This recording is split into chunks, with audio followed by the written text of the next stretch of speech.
Wizara ya Afya ilianzisha mpango wa taifa wa damu salama mwaka 2004 kutokana na azimio namba 28.72 la kikao cha shirika la afya duniani ambalo liliazimia na kuzitaka nchi wanachama kuanzisha mpango wa taifa wa damu salama, wachangiaji wajitolee damu bila malipo.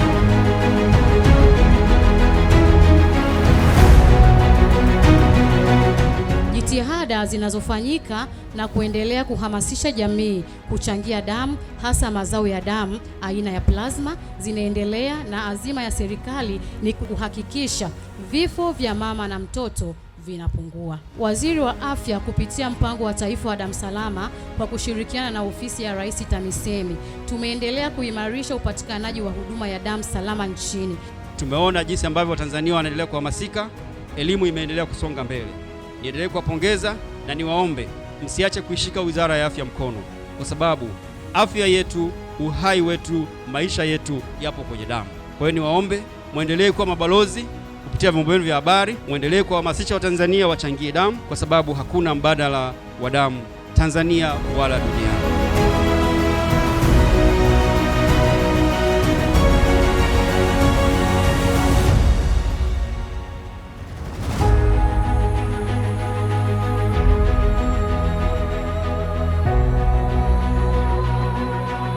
Cheti kutoka Wizara ya Afya, mpango wa taifa wa damu salama, kuonyesha mchango mkubwa mnaofanya, lakini pia wizara inatambua na inafahamu jitihada kubwa mnazozifanya kwa ajili ya kuwapigania maisha ya wenzetu wanaohitaji huduma ya damu. Wizara ya Afya inakutunukia cheti cha pongezi, lakini pia cha shukrani kwa ajili ya huduma nzuri unayoifanya. Tunaomba ukaendelee kuwa balozi na kuhamasisha wengine kuchangia damu.